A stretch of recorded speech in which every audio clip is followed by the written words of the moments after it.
dalkeena inaga u maqan inaga u dada inaga u xooga inaga u dawladda waxaynu u baahanahay dalkeena inaynu dhisano dabaraagtay baa shicib dhawraya ku dhaqsada dabaraagtay baa shicib dhawraya ku dhaqsada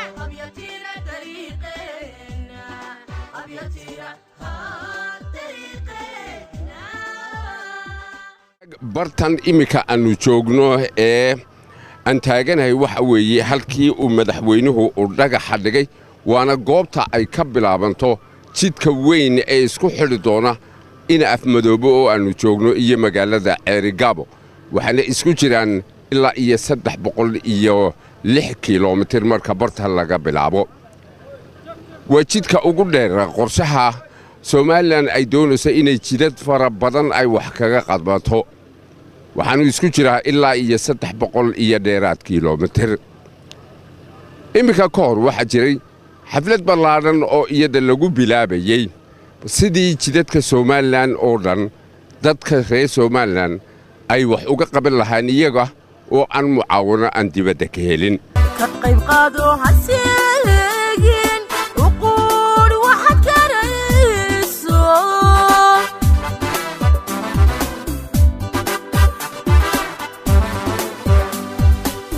taariikhdu qarin mayso ilaahayna qarin maayo taariikhdu qarin mayso ilaahayna qarin maayo qabyatira dariiqeena qabyatira dariiqeena jidadkaasi oo la filayo inay wax weyn ku soo kordhin doonaan dhaqaalaha iyo isdhexgalka iyo isku socodka gobolka Sanaag ee imika u dhex maraya jidkani waxa uu ka yahay ku dhawaad 40% jamhuuriyadda Soomaaliland oo dhan marka la eego oo intaasi ayuu baaxadiisu ay leegtahay waa dhul barwaaqo iyo khayraadka dabiiciga aad ugu badayin hadday beero noqon lahayd hadday xoolo noqon lahayd iyo haddii ay noqon lahayd dhan kasta oo laga eegaba haddaba waxaan jeclaan lahaa bal hadda iyadoo ay nala socdaan wasiiro iyo madax kale oo ay ka mid yihiin salaadiini inaan idinku wareejiyo Cabdisalaan Hareeri oo isagu la sheekaystay madaxdaasi guddida iyagoo ka shaqaynaya hawlaha dhisidda jidadka Soomaaliland oo jidkan ilaa gobolka Sanaag isku xidhi doona uu ka mid yahay waxa madaxka wasiirka madaxtooyada wasiir su'aasha ugu horeysan ku weydiinaya waxa weeye jidkan hawshiisu intee isleeyahay waad ku qaadanaysaa bismillaahir rahmaanir rahiim waxaan rajaynaynaa inay waqtiga ugu macquulsan nagu qaadato waxaanay ku xidhan tahay sidee bulshada reer Soomaaliland uga qayb qaadato waxaan rajaynaynaa insha Allah tacaala sanadkan ugu horeeya haddaan ugu yareeyno 100 kiiloomitir sameeyno waa rabitaanka iyaga waxayse ku xidhan tahay awoodda dhaqaale aan u helo waxaan si targetkaygu yahay inaan ka yaraan 100 kiiloomitir sanadka horeeyaba waxaan rajaynaynaa haddii sidaa iminka qabuulka ee dadku ay noo ajiibeen ay noo soo dhaweeyeen ay hawshu u socoto in waqti yar oo 2-3 sano aan ka badnayn lagu dhameyn karo waa si suurtagal waa jid dheer waa si suurtagal in waqti ka badan qaadan karo jidka dhererkiisu intee buu leeyahay marka halkan laga bilaabo ilaa Ceerigaabo waxa lagu qiyaasaa 306 kiiloomitir burco iyo meesha la yiraahdo Ceerigaabo waa 370 xawaale wax ku dhow halkan marka laga bayro oo inta burco laga yimi laga jaro laamiga 306 kiiloomitir baa lagu qiyaasaa dhawaan waxa la bilaabay oo shaaca laga qaaday mashruuca lagu dhisay dhammaan jidadka Soomaaliland maxaa dadka ugu baaqi lahayd gudaha dibadba dhammaan gudaha dibad waxaan ugu baaqayaa waxaan leeyahay waxbaynu qabsan karaa aan gacmaha is qabsano aan samaysano jidadkeena aan dalkeena horumarsano dalkuna wuxuu ka bilaabmaa waa in infrastructureska jidadka airportada dekadaha meelii wax ka soo galayeen ee isku xidhayay waa in la isku xidhaa markaas dalku horumari karaa oo develop garoobi karaa marka waxaan leeyahay aan waxbaynu qabsan karaa dunida waxa la soo ururiyay laynagu caawiyo waa shilimo la isu geeyay aan shilimadeena isu geeyno kadibna aynu shilimada kale in cid weydiisan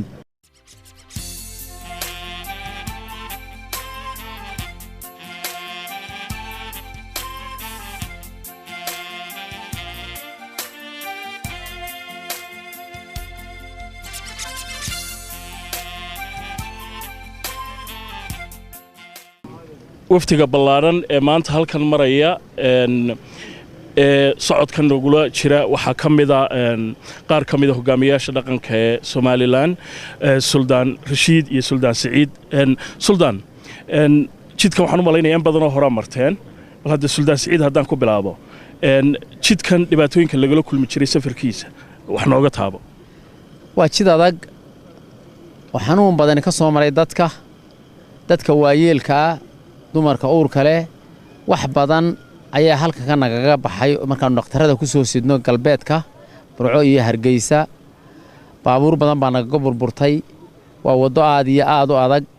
farxad bay maanta ii tahay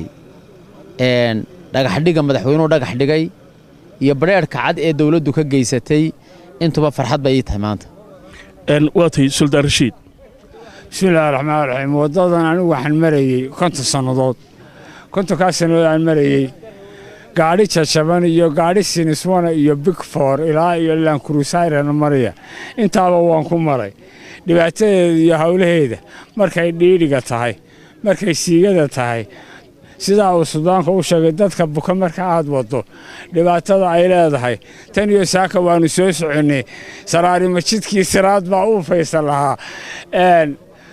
waqtiga dheer ee qofku ku tabci jiray ee gaarigu ku burburi jiray ee cidda saarana waayeelka ku jilci jirtay iyo 50 sanadood oo inta badan anigoo arday aan mari jiray dhibaatada lama soo koobi karo waxa alxamdulillaah rabbil caalamiin rabbil caalamiin maanta haddii ay suurto gashay oo madaxweynaha dhagax dhigay wasiiradiina ay maanta marayaan oo maanta hawlgalkii la bilaabay qalabkiina imanayo dadkiina la hawlgelinayo maanta haddii loo diyaar garoobo in wax laga qabto ilaahayna lala kaashado insha Allah biidnillaahi kariim waa ku sugnay in maalin laami Ceerigaaba lagu tago dadkuna dhibaatada ka baxo Allahumma salli ala sayyidina Muhammad cidii ka soo qayb gashay iyo cidii doonaysa inay ka qayb gasho ilaa iyo بعد warbaahinta ee nala joogta oo nagala soo qayb gasho oo maanta dhiirigelinta wada iyagana waanu mahadnaqaynaa cid kasta oo ka soo qayb gasha iyo cid kasta oo diyaara iyo cid kasta oo dhiirigelisana waxaanu Ilaahay uga baryaynaa inuu Ilaahay jazaan kathiran Ilaahay inuu ka siiyo وهاجي مك waxaan noo bilaabmaya markaa safarka aanu doonayno inaan ku gaadhno ilaa magaalada Ceerigaabo oo magaalada madaxda gobolka Sanaaga jidkuna sidii odayaashu ay u sheegeen iyo wasiirka madaxtooyadu waa jid aad iyo aad u adag inta barnaamijkan uu socdo ayaa nala daawan doonta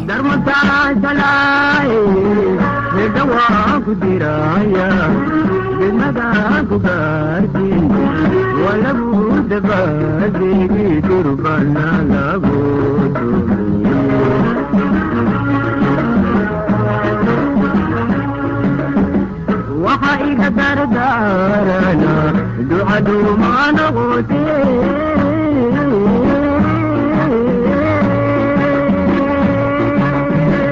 توضي داري غالو والرحل مدلانو لكو آبائي يوديقي هو يدانو imika waxaan noo bilaabmay safarka dhinaca wadada aan laamiga ahayn ee dhismaheeda lagu tala jiro ee tagi doonta ilaa magaalada Ceerigaabo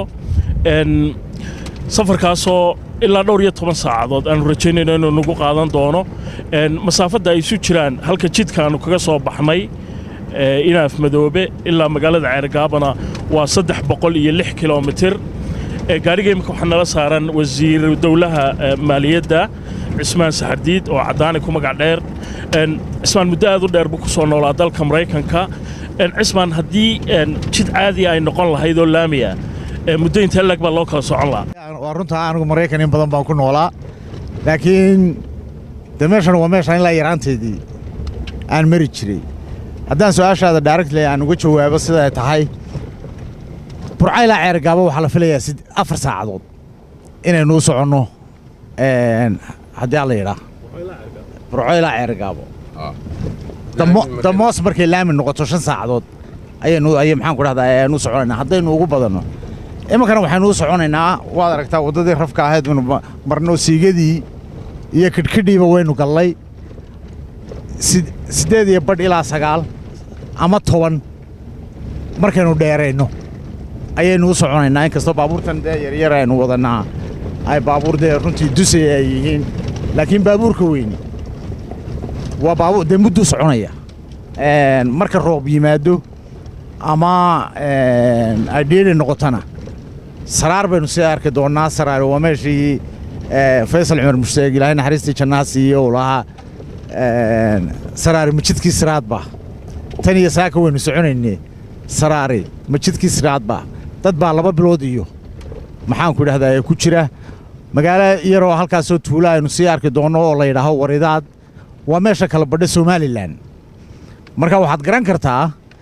oo dee in badan iminka run ahaantii inoo jirta inuu dhulku dee bari xooggiisu uu yahay waddadanuna ay tahay wadda dee somalilan isku xidhaysa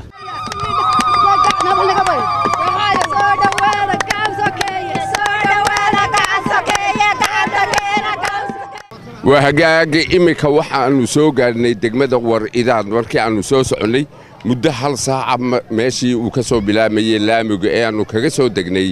jidkii dheeraa ee laamiga ahaa war-idaad waxay ka mid tahay degmooyinka ku yaalla gobolka waxaase noo dhiman in kastoonnu halkaasi joogno jid dheer oo weliba ah dhulkii bankii ee aannu geedna ku oolin waxaase aan ku faraxsanahay in dadka dhulkan deggani ay yihiin dad aad u soo dhoweyn wanaagsan oo iyagu marka ay arkaan mas'uuliyiinta amase dadka martida si weyn u qaabila waxaan dhammaan leenahay odayaasha haweenka dhallinyarada ha laga qayb qaato waddada ha loo diyaargaroobo neefka adhiga ay wax badan buu tarayaa ka neefka adhiga hayaa ha bixiyo ka geela hayaa ha bixiyo ka xoogga hayaa ha bixiyo bariya galbeedba aan isugu tagno aan isku xidhno sanaag iyo saylac aan isku xidhno markaasaa dalkeennu horumaraya oo wax noqonaya oo aynu gaadhi karaynaa horumarhigsan karaynaa haddaynu kala go'annaan la soo gaadhi karayn dhibaatada idinkaa dareemayo cidina idinka warrami mayso gabadha foolanaysa halkaa laga qaado dhibaatada yacni ka qabsanaysa waddada waad dareemi karaysaan ta meel ka shishaysa laga soo qaado ama qofka xanuunsanayana waad dareemi karaysaan taasaa loo socdaa waxa weeye kuwii magaalooyinka jooga aan dhibta dareemayn iyagu si gaara u dareemayn ee magaalooyinka degganaa ayaa qaadhaankii wax ka bixinaya kuwiina halka deggan waxaa loo baahan inay qayb wax ka qaadataan anigoo ku hadlaya afka cuqaasha ama afkan degmada ku hadlaya waxaanu diyaar u nahay anigoo ah caaqli jaamac faarax warsame inaannu xoog iyo xoolaba ku caawinno diyaar baannu u nahay waxbaannu ka qabanaynaa xoolahaannu bixinaynaa lacagtaannu bixinaynaa xooggaannu bixinaynaa aad iyo aad degmadan waridaad waxaannu leenahay waannu shaqaynaynaa si fiican baannu u shaqaynaynaa haddii ilaahay nala qabto ilaahay saasaynu ka rajaynaynaa idinkana waannu idin soo dhoweynaynaa sida cawkaba uu idiin sheegay imika waxaannu joognaa degmada waridaad oo ah bartamaha somalilan guddiga madaxweynuhu u xil saaray samaynta jidadka somalilan isku xidhaya waxaa ka mid a sacdiye muuse ka warran ilaa imminka maadaama dhowaanuun maaragtay arrintan hawsheeda la bilaabay iyo qaadhaan ururinteeda sidee ilaa imminka looga jawaabay waddadan waxaa looga jawaabayaa si aad u mugla waayo reer sanaag haddaannu nahay aad baannu ugu baahannahay anigu ilaa carruurnimadaydi baan marayay magaaladan iminka halka joogta hadday laami lahaan lahayd maanta intay laakaan lahayd ilaahunba ogaan lahaa laakiin waayo laami ma laha meel kooxa beersan bay ku taallaa waxyaabaha ka dib u dhigayay ka mid tahay haddii ay waridaad laami yeelato maxaad u malaynaysaa inay noqonayso magaalo weynu cirkaya samadaa leeg waxaa kaloo maxay tahay siduu sheegay wasiirku haddaannu anagu haweenka nahay gaar bay noo taabataa waayo waxa weeyaan maalin walba halkaas isku sii dhintaan dumarku dadka halkaa maraya qofka xanuunsanaya ceergaabo laga soo qaado ama baran laga soo qaadaa dhexdu ku sii go'a marka waddadani aad bay muhiim noogu tahay waa noo baahan tahay waa wadda riyadayada ku jirta oo aannu ku wada riyoonno inay rumowdo jidkaa aan noo samaynayso dawladdu waxa uu tarayaa wax weyn buu noo tarayaa dhibaatada jidla'aantu nagu haysa waxa weeyaan dee waa aragteen waa soo marteen jidka waana dhiiriga lama socon karo marka roobka dool lama socon karo boodhka ka daran haddee boholaha iyo haddee baydmayo buuraha iyo didibka dee waa barwaaq haddii jidkaa naloo sameeyey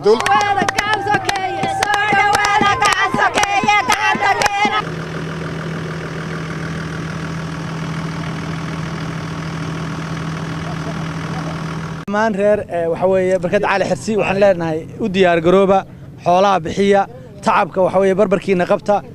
waxa weeyaan baalka la xooga ku bixiya dadku hadduu gacmaha isqabsado oo qolo walba inteeda samayso wadadu ilaa iyo saylac iyo ilaa iyo sanaag waa la isku xidhaya marka taasaa idiin sahlaysa inay iskuulkii u dhawaataan oo caafimaadkii u dhawaataan oo horumarkii ka qayb qaadataan haddii saa goodoonkan ku jirtaan horumari maysaan taasaa ilaa iyo halkaa looga soo kacay oo wafdigan uu soconaya idinna barhkiina laydinka doonaya qaybtiina ka qaadataan qaybteedaanu qaadanaynaa waanu idin soo dhawaynaynaa waddadaa wixii ku baxaya wixii taalkaya haddaannu birkadda cali xirtinahay diyaar baannu nahay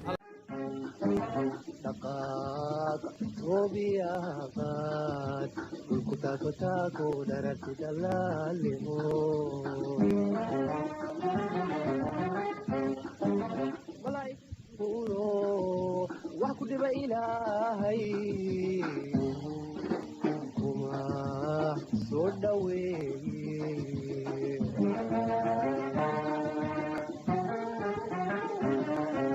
بلايقا كدورو وحكتب إلهي كما صدوي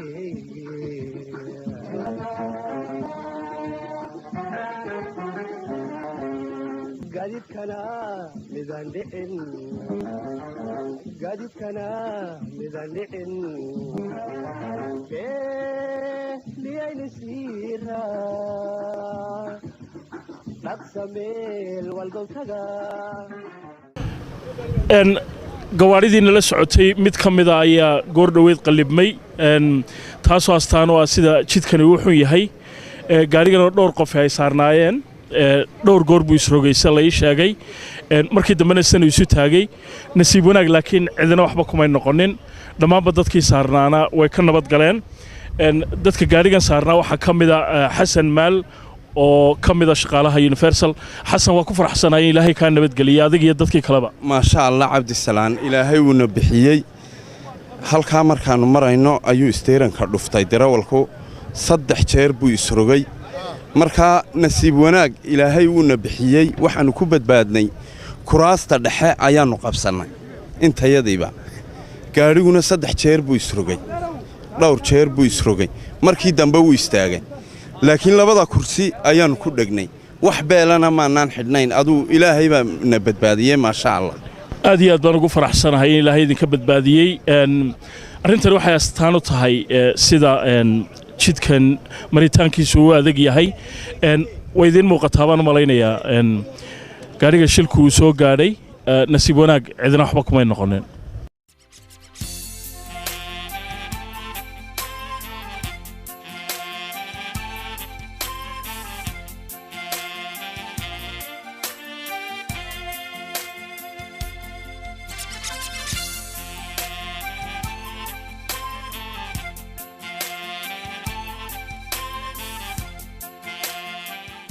وهاجي إمك وحنا جوجنا الظهر يضع أيتهاي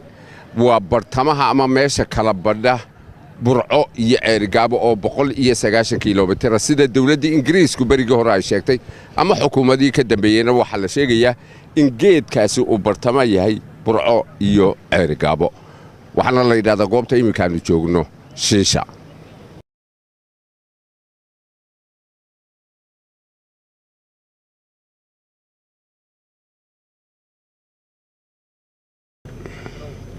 saacadu waa koodii barkii ana sidaan idin sheegay bartamaha waxa kala badhaa meeshani burco iyo eergaabo 190 kiiloomitir ee dhan walba uga jirta waxaana la yiraahdaa shiisha waa dhagaxa shiilka ah waa meel aad u kul saaxiibkay ayaa biyo qabow isku rusaynaya markii kulaylku ka tan badiye وهاجا داود يال سيدادو أركسان بحد أو ساعدو أي تهاي لبدي أو طبلا أو ظهورنمو عدادو أي كلوشاي أيا waxaanu soo gaadnay magaalada la yiraahdo Garadag magaalada Garadag waxa ugu baxay magaco waxa weeyaan geedkan aan hoos taaganahay oo gar adag lagu gooyay markaasi balada waxaan weydiin doonaa gartaasi waxay ahayd بسم الله الرحمن الرحيم قرادق ومقالة آد وتعوين وشيكا دير وأنا لقصو شارد هذا لقصو كوبي كرين مركا ومقالة تاريخي ومقالة محمد سياد بري مركا هيد لحظة اليو لحظة 74 أيو كقاضي دقمده ودقمدي لقا قاضي قور ما لسو عشي وحا لو سو عليي maxaa la yahay 89 markii garadag taariikh dheer oo hadda idinka sheekay karno nin lagu guursaday sheekadeeda abalaa maqasheen nin lagu guursaday taariikh hore cid kala tagi jireen ayaa lagu garada kula baxdo gartiba waxa akhriya la waayay nin baa lagu guursaday liberi aan weyn taariikhda lahayn dabeedna waxa la yidhi taariikhdii markaa waxa la yidhi ninkii gartaa maqlay wuxuu yidhi war garto adagkaa macnaha annagoo qayb lixaad leh ka qaadan doonaa horena u ballan qaadnay inaannu ka qaadan doonno ilaa 10 kilomitir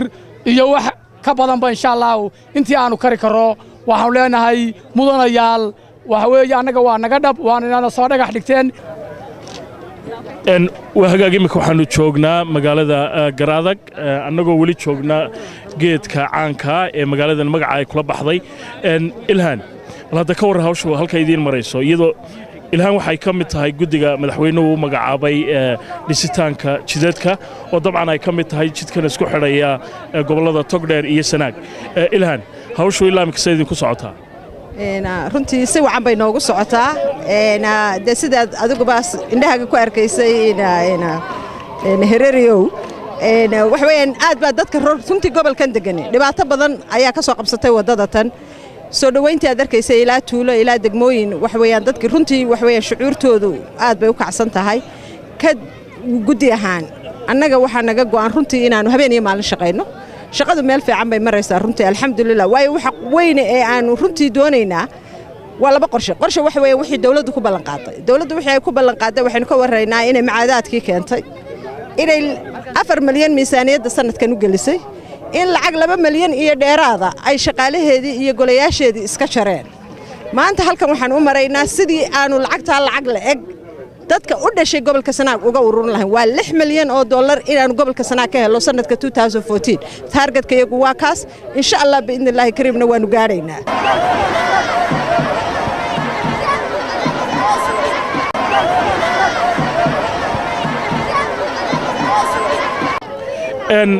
imika waxay la joogtaa Faadumo Cabdi Kaahin oo kamida mas'uuliyiinta sare ee isbitaalka magaalada Hargeysa Faadumo magaaladan Garaadag lafteeda ku kortay goorma kuugu dambeysay magaaladan Garaadag waxaan soo galay anoo 6 jira oo carabta ka nimi waanu degnay maanta meesha ugu hor Soomaaliland ka degay ahay hadda waxaan ka maqnaa sanado badan baan ka maqnaa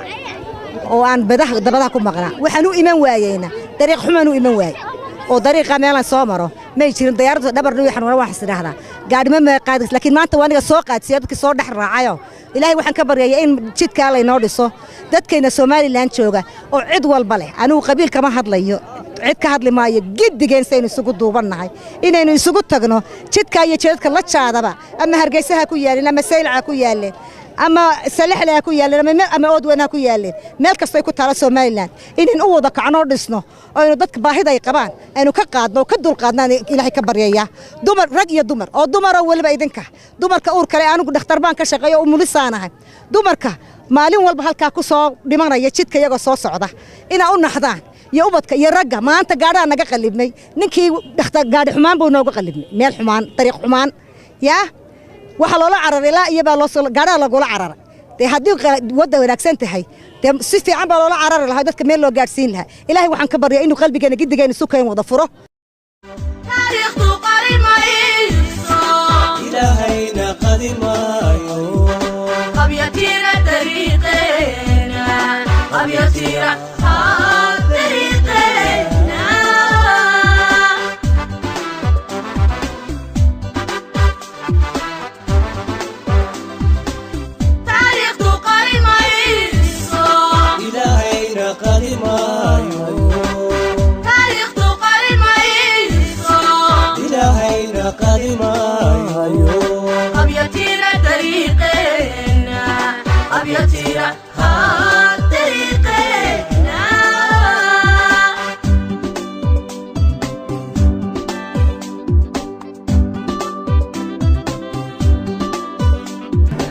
سلام كدب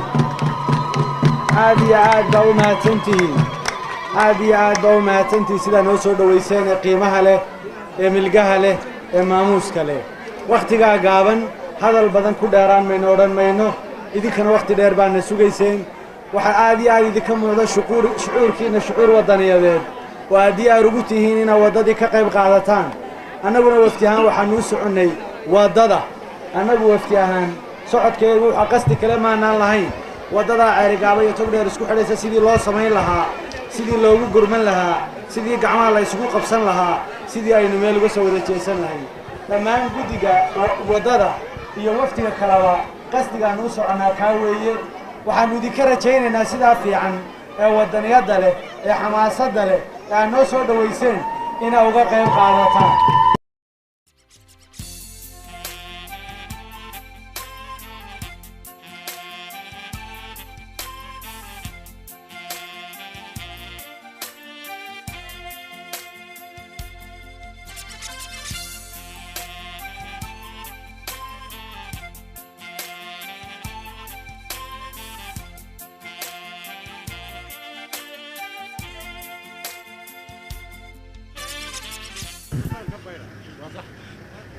toddobadii iyo toban aroornimadii markay ahayd ayaa wasiirka madaxtooyada ahna guddoomiyaha guddiga loo xil saaray qabanqaabada iyo dhismaha jidadka Soomaaliland ayuu dhagaxan imika ana taaganahay dhigay kaasi oo dhankan inta laga bilaabo ceerigaabana laga soo bilaabo markaa la doonayay inay dhexda isugu yimaadaan xagga marka laga soo bilaabana waynu ka wada socon doonaa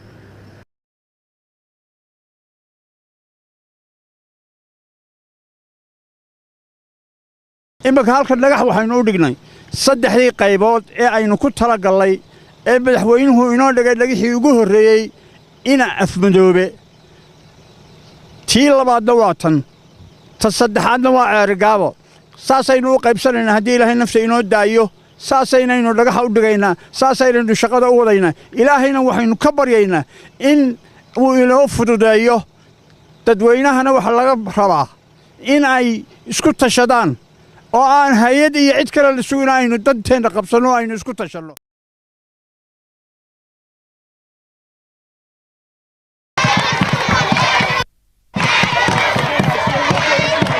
waxaannu joognaa imika waxa weeyaan yufle meesha la yidhaahdo waa halka la yidhaahdo iyada iyo gembi way ugu dhaxan badan tahay dhulka Soomaalidu degto waxaana weeyaan halkii la yidhi islaan habar loo soo dhiibay dhaxanta ayaa inta ay ku kuftay bar kaga daatay yufle ayaannu joognaa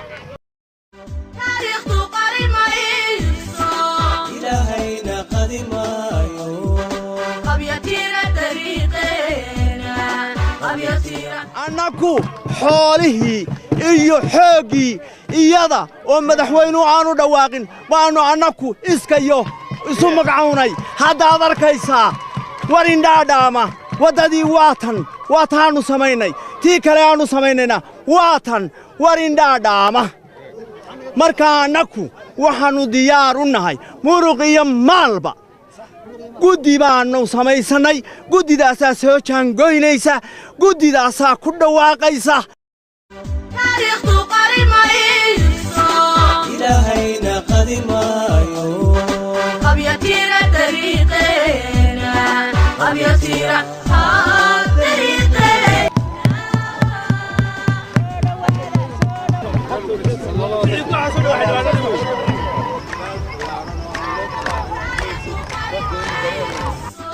إلهينا قدمايو تاريخ قريمايو إلهينا قدمايو أبيتينا طريقنا أبيتينا طريقنا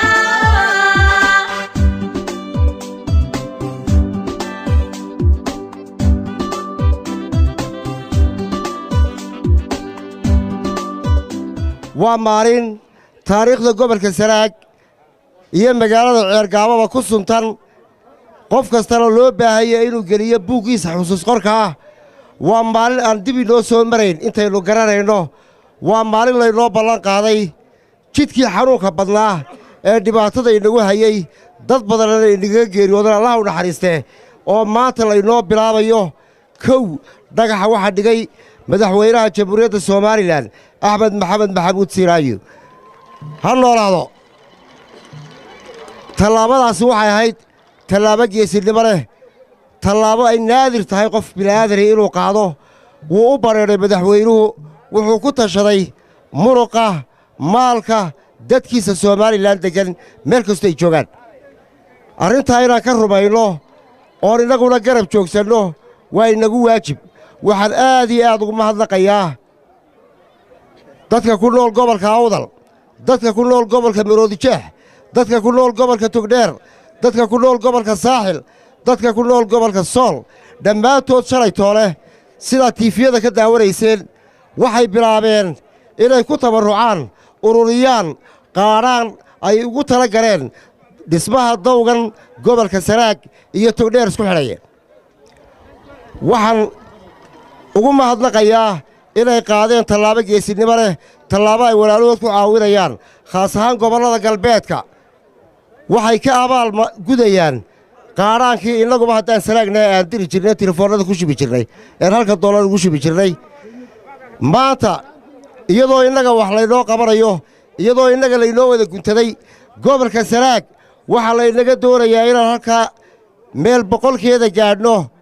si inaannu habaxsanaanno maaha waa inaynu dhammaanteen habbi ahaanno sidaad og tihiin waxay nala joogaa wafdi culus oo maanta u soo jeestay oo u soo tafaxaytay waddada dheer ee aynu boqolaalka sannadood ku qafilayn ee saraar ee ilaa iyo burco iyo ceergaabo inta u dhaxaysa oo dhan ayaa maanta loo soo jeestay waana aragtaan culayska iyo imashada iyo sida laynoo ku heellan yahay waa ogtiin gobolladeenna oo dhan jamhuuriyadda somalilan dacal ilaa dacal in laynoo diyaar yahay waa ogtiin sow maaha sow kama war haysaan waxaa laynaka rabaa miftaaxii waa innaga hadba sida aynu u furanno ayuun baynu khasnadda ugu dhaxaynaa ma beenbaa khasnaddii waa innaga waxaa laynaga rabaa xoolo waxaa laynaga rabaa xoog waxaa laynaga rabaa talo waxaa laynaga rabaa mintid intaba waa laynaga doonayaa diyaar ma u nahay reer xeergaabo diyaar ma u nahay waxaan rajaynayaa taasoo runa inaynu insha allahu ilaahayna gaadhsiin doono innagoo laami qurux badan marra halkii 20 saacadood gawaadhida waaweyni habeennada dhixi jireen inaynu saacada burca ku gaadhno oo kaga quraacanno oo kaga qadayno ayaynu ilaahay ka baryaynaa haani gunbay ka tolantaa cerigaaboy somalilan idinkay idin eegaysaa tallaabada aad qaadaan baa la eegayaa sidaad waddadaa ugu kacdaan baa la eegayaa dhaqaalaha aad u ururisaan baa la eegayaa dhaqaaluhu marka hore tabarruca la ururinayaa waa yar yahay wuxuu ka dhigan yahay dooxaa hargaysa ee marka uu rogmado dad iyo duunyo wixiis hortaaga uu dhifto oo badda ku daro ogoobay marka hore waa dhibicdhibic rooba oo midowday oo soo ururtay ayaa quwadda intaa le'eg samaysa tabarruca aad halkaa darista cerigaabo ka bilowdaan ee dollarka iyo wax ka badan wuxuu noqonayaa dooxaa rogmaday ee cid loodin kartaa aanay jirin wax walbana dhisaya taa ku dheeraan maayo waddada faa'iidadeedu waxa weeye ummadda shiinuhu waxay dhaqan u leedahay oo murtiya oo ay ku mahmaahdaa haddaad doonayso inaad cidhib tirto caydhnimada waddo dhis haddaad doonayso inaad fakhriga iyo gaajada dabar goyso waddo dhis maanta gobolka sanaag waxaa la rabaa waddadaa inuu dhiso adduunka caalamka waa la riyoodaa riyadu riyabeenaadkeenna aynu odhan jirnay waa riyo shaydaan ma aha waa riyo kale waa bani aadamku ciddii maskaxay ku jirtaa wuu riyoodaa dabadeedna taargid baa riyadu samaysaa dabadeedna tii xalay lagu riyooday baa berri rumowda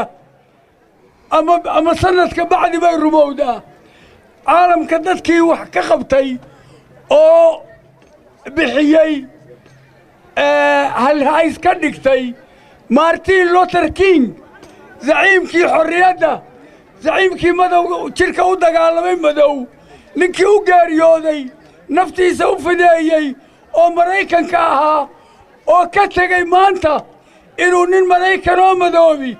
madaxweyne ka noqdo maraykan wuxuu odhan jiray I had a dream riya waan riyooday siduu riyoonayay waa taariyadiisii rumowday sannado ka bacdi kiina waa shahiiday laakiin wixii uu doonayay waa la gaadhay annagu haddaannu gudidannahay diriimkayaga aannu ku riyoonnay waa jidkii oo dhammaaday jidka ceergaabo oo dhammaaday waayo diriimkayagu aad iyo aad waxaan ugu mahad celinayaa wakhtiga dheer aad noo taagnaydeen ayna sugayseen sidoo kale aad iyo aad waxaan uga mahad celinaynaa jawiga fiican ee aad ku qaabisheen waddada iyo samaynteedii ee kaga qayb qaadateen mid xoola kaga qayb qaatay iyo mid kaga qayb qaatay lacag iyo mid kaga qayb qaatay waxa weeye dahab qof waliba wixii uu awooday waxaan si gaara ugu mahad celinayaa inanta dahabkan leh ee soo dhiibtay jooga hablaha safka ku jira ahayd ee dahabkeedii soo dhiibtay aad iyo aad baan ugu mahad celinayaa waxaanan jeclayn magaceeda sheego qorsho magaceeda saddexan ii sheeg qorsho xuseen axmed qorsho xuseen axmed ama qorsho mataan waxaan aad iyo aad uga mahad celinaynaa dareenkeeda fiican ee ay ishayn kari weyday ee dahabkeeda u soo furtay waa muwaadinad shucuurkeeda iyo dareenkeedu uu geyaysiiyey inay dahabkeedii qoorta ka soo furto waxaanan leenahay dhammaantiin dareenkaa lamida baa laynooga baahan yahay ka xoolaha hayaa inuu xoolaha bixiyo oo ka dahabka hayaa dahabka bixiyo oo ka lacagta hayaa lacagta bixiyo oo ka xoogga hayaa xoogga bixiyo waxaanan idinku bushaaraynaynaa insha allahu tacaala waddada waynu samayn karaynaa waanay dhammaanaysaa biidni illaahi tacaala dowlad ahaan sidii aan ka sheegay ciidda waannu isu diyaarinay dowlad ahaan madaxweynaha jamhuuriyadda somalilan isagoo xilkiisa qaranka gudanaya ku warwaraya ku walbahaarsan ayuu bilaabay inuu dhagax ugu horreeyey dhigo kumuudayn ee wuxuu magacaabay guddigii kumuudayn ee wuxuu u sameeyey cashuurtii la qaadayey ee dhaqaalihii lagu samayn lahaa si aanay u noqon hadal iyo hawo beena kumuudaynin ee wuxuu sidoo kale saaray dhammaan dadka u shaqeeya dawladda laga bilaabo madaxweynaha ilaa iyo askariga inuu saaro qaadhaan inuu saaro hadday tahay macallimiinta iyo ardayda iyo askarta mid walba waa la saaray waxaad u fiirsataa qof walboo reer ceregaaba iyo qof walboo reer somalilanna askariga jooga bacadka ee jooga waxa weeye furinta ayaa laga qaaday contribution ama qaadhaan laga qaaday macallinka iyo shaqaalaha dawladda oo kuwa ugu lacagta yara oo dhowr boqoloo kun oo somalilan qaarkood aanu $100 gaadhin waxay qaataan ayaa qaadhaan laga qaaday dhammaan dadka muwaadiniinta waxa laga doonaya inay ka qayb qaataan qof waliba awooddiisa inuu kaga qayb qaato waxaan jeclahay halka inaan ka sheego dareenkii runtii ay nagu qaabileen dadka reer ceregaaba ee nagu soo dhoweeyeen iyo may ahayn soo dhoweyn keliya laakiinse contributionska intii u soo banbaxday ee ahaa ganacsatada dhowr iyo 20 ganacsatoo noogu yimi guriga martida noogu yimi oo lacag ku dhawaaqay $167,000 shalay ku dhawaaqay halkana waxaan sidoo kale uga mahad celinayaa shirkadda golis oo yana 12,000 ku dhawaaqday maanta waxaa sidoo kale loo baahan yahay sulaadiintii iyo isimadii kala duwanaa ee ballan qaaday xoolaha inay xoolihii ay ballan qaadeen raadiyaan dedejiyaan si isku duubanna uga shaqeeyaan waad dareemaysaa xamaasaddu dadku markuu wax qabsanaya sidii iminkaba loogu tartamayey waa shayga wanaagsan in loo tartamo waxaa ilaahay subxaana wa tacaala tilmaamay tacaawanu cala albiri waataqwa walaa tacaawanu cala alithmi waalcudwaan wanaagga waa xusaya wanaagga in la isu kaalmaysto oo loo tartamo saabiquu makfiratin ilaa rabbika wajannatun caraduha asamaawaati waalard uciddat lilmuttaqiin u tartama jannaad baa ilaahay subxaana wa tacaala uu leeyahay uu cardigoodu samaawaadka iyo arlada oo la isku daray leegyahay ka weyn yahay ayaa ilaahay subxaana wa tacaala u tartama waa shay qaaliya in dadku ay sadaqatuljaariya u tartamaan oo wax ku bixiyaana xoolooda ku bixiyaan haddaad ku bixiso xoolahaaga waddooyinka iyo waxyaalaha maraafiqulcaam ee danta caamka bulshada waa masaajidadoo kale waa sadaqad waaraysa waa shay gayaysiinaya inuu jannada ilaahay subxaana wa tacaala ku geeyo jannada ilaahay inuu ku geeyo waa shay gayaysiinaya sidoo kale bulsho aan wax qabsan oo iyadu isku tashan oo xoog iyo xoolaheeda isku biirin oo caloosheeda iyo caqligeeda isku biirin horumar ma gaadho walaalayaal haddaynaan waddo aynu ku soconno lahayn oo madaar aynu ka dhoofna lahayn oo lahayn waxa weeye dekadu aynu wax kala soo degno horumari mayno waxaana horumarku ka yimaadaa bulshada sidaa iminka aynu ka hadlayno in wax la isugu geeyo oo wax la isugu darsado oo loogu dhabriiro oo loogu niyad samaado waxay iska ilowdaan kuwa waswaaska ah ee wax matarayaasha ah ee leh la samayn maayo waa la samaynayaa indhahooda shana baa la samayn doonaa waxaan u wal waxa weeye waxa la iska rabaa wixii aynu waddada ku qabsan lahayn hadalkana waa gaabinaynaa waxaa loo baahan yahay inuu yaraado oo go'aan lahaado aniga oo ku hadlaya afka annagoo ku hadlayna aniyo xuseen xasan afka cuqaasha habar yoonis bari waxaannu ballan qaadaynaa inaannu bixinno 2,000 oo ariya iyo 10 rati taariikhdaana qoraysa hadal baa la hayaa taariikhdu waa qoraysaa intaa markaan ka baxo waan ku soo dhowaanayaa anigoo ku hadlaya beesha warsagale afkeeda waxaan sheegay 3,000 oo neef oo adhi ah iyo 15 geela baan sheegay anigu waxaan ka wakiilahay oo wakiishay beesha shanaad ismadeedii bay wakiishay waxaannu ballan qaadaynaa 6 kiiloomitir inaannu samayno 6 kiiloomitir inaannu dhisno ayaannu ballan qaadaynaa sidaasaannu isku raacsannahay sidaa iyo haddaannu nahay beesha gahayne إلهينا قدمايو قبيتينا طريقنا قبيتينا طريقنا